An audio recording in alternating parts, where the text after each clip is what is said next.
Morning student, future IAS academy way to success में आपका आज फिर एक बार स्वागत है। मित्रों, कल के अंक में हम लोगों ने समसामयिकी के मुद्दे पर डिस्कस किया था और मैं आज से पॉलिटी स्टार्ट करने वाला था, लेकिन मित्रों पॉलिटी की क्लास मंडे से मैं स्टार्ट करूँगा। अभी फ्राइडे सैटरडे संडे आपकी करंट की क्लास चलेगी।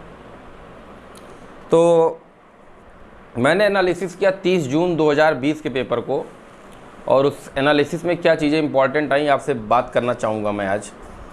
तो पहली न्यूज़ तो ये है कि सरकार ने टिकटॉक समेत 59 मोबाइल ऐप को देश की संप्रभुता, एकता और रक्षा के लिए खतरा बताते हुए उन पर प्रतिबंध लगा दिया। इनमें से ज़्यादातर चीनी ऐप हैं।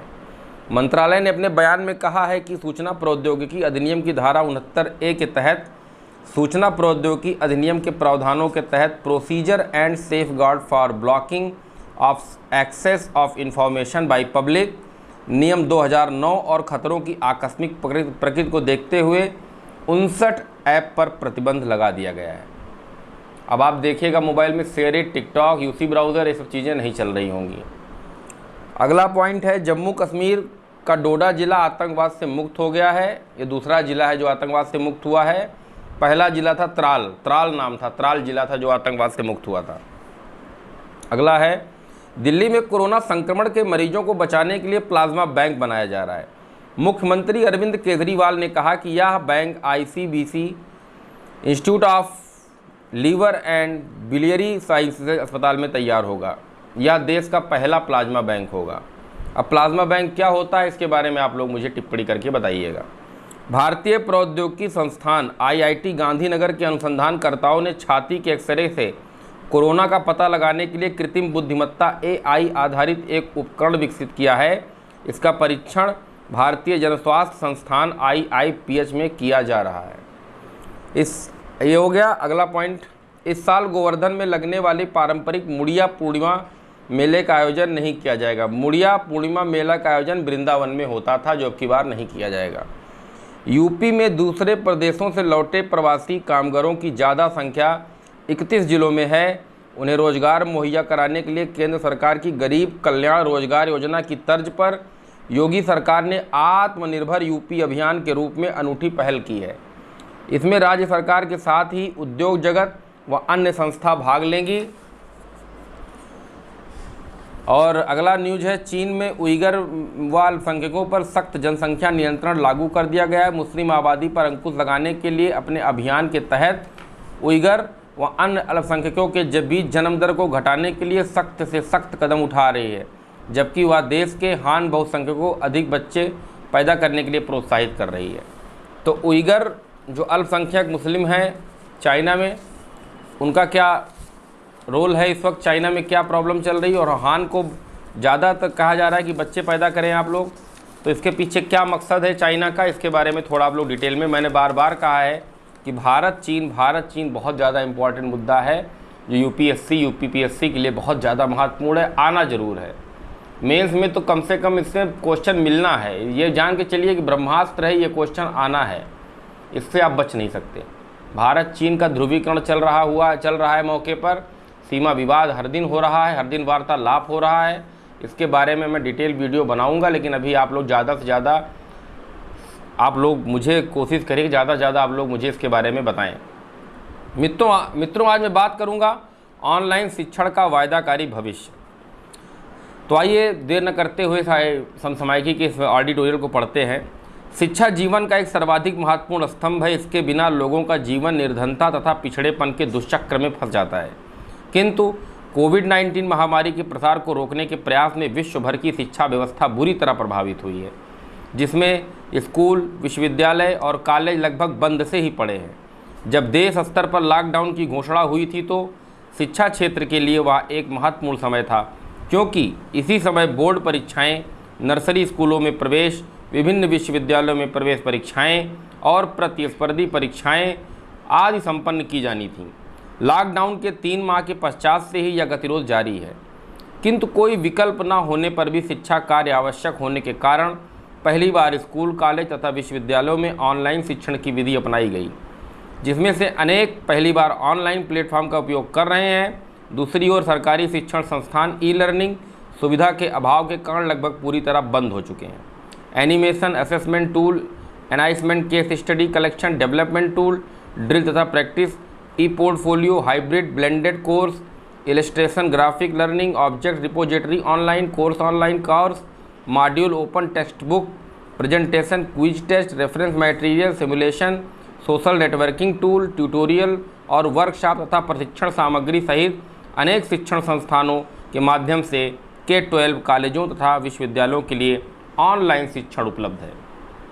ऑनलाइन शिक्षण असेसमेंट टेस्ट में लघु उत्तरीय प्रश्नों से लेकर सत्य असत्य तथा बहुविकल्पीय प्रश्नों सहित अध्ययन की गई सामग्री पर डिजिटल रूप से डिजाइन की गई प्रश्नोत्तरी के माध्यम से विद्यार्थियों की प्रगति की समीक्षा की जा सकती है। यह एक अन्य रोमांचकारी तीव्र लघु उत्तरीय मूल्यांकन टूल क्लोज एक्टिविटी है, जिसमें महत्वपूर्ण पाठ बिंदुओं के विषय में अनेक वाक्य तथा रिक्त स्थानों में प्रमुख विषयगत शब्दों को प्रतिस्थापित करना शामिल है। इसी प्रकार बुद्धि के विकास के लिए मैचिंग मिलान के प्रश्न अत्यंत उपयोगी हैं। वह डायग्नोस्टिक तथा फॉर्मेटिव मूल्यांकन और क्विज प्रश्नोत्तरी के रूप में भी कार्य करते हैं। इसके बाद LMS सिस्टम है, जिससे विद्यार्थी के अध्ययन तथा उसकी रुचि का मापन, निरीक्षण तथा संशोधन किया जाता है। जब शिक्षक अनेक स्लाइडों या वेब पेजों को बनाता है तो ऑनलाइन शिक्षण मॉड्यूल तैयार हो जाते हैं, जिसकी संरचना, उपलब्धता और निगरानी LMS द्वारा की जाती है। चूँकि ऑनलाइन शिक्षण अनिवार्य हो गया है, अतः विद्यार्थियों को चिंता होनी स्वाभाविक है, जिसमें कोविड-19 के इस दौर में शिक्षा ऋण प्राप्त करना भी शामिल है। शिक्षा ऋण से उन विद्यार्थियों को अधिक सहायता मिलती है जो आर्थिक संकट के कारण अपनी उच्च शिक्षा या पेशेवर डिग्री कोर्स करने में असमर्थ रहते हैं।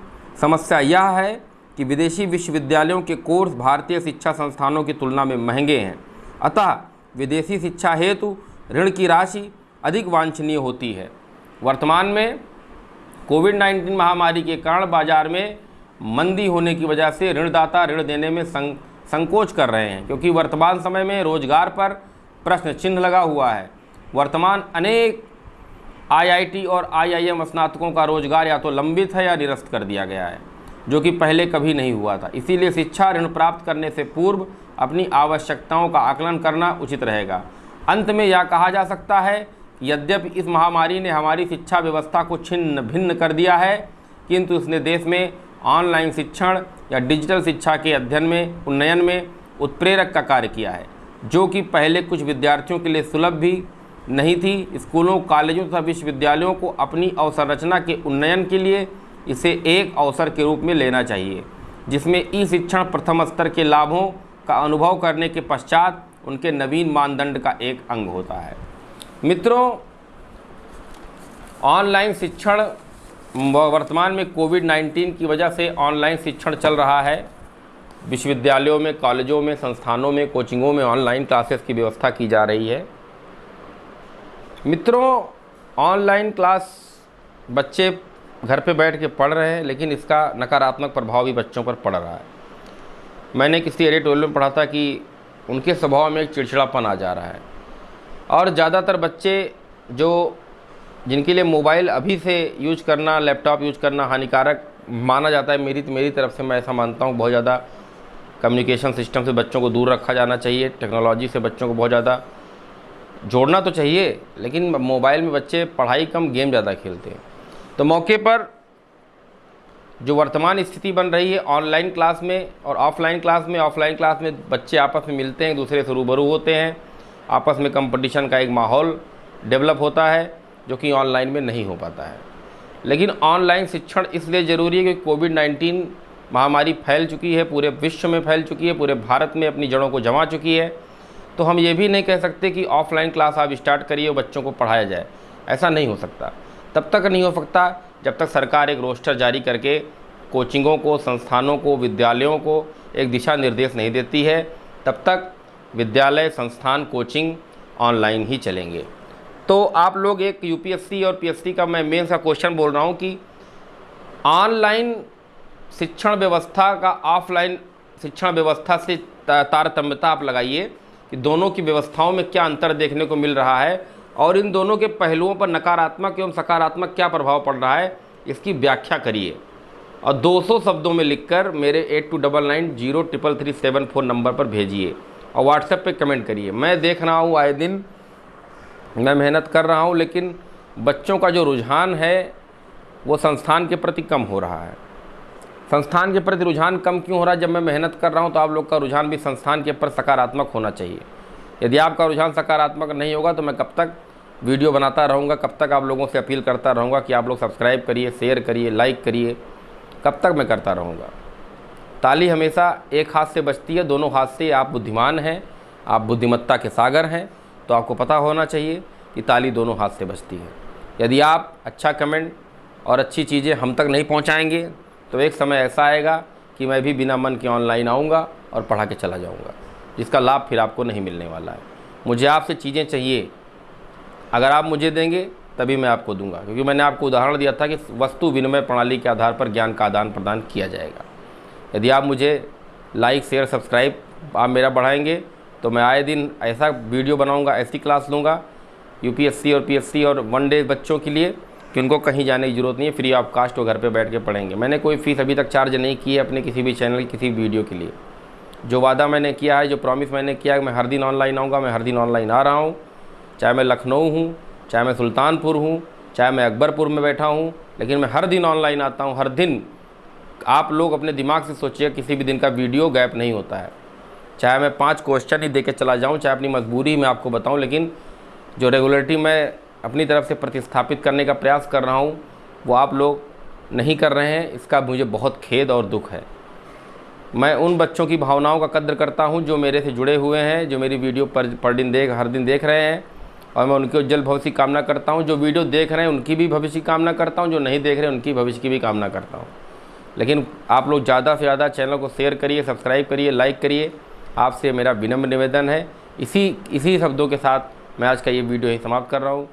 जय हिंद, जय भारत।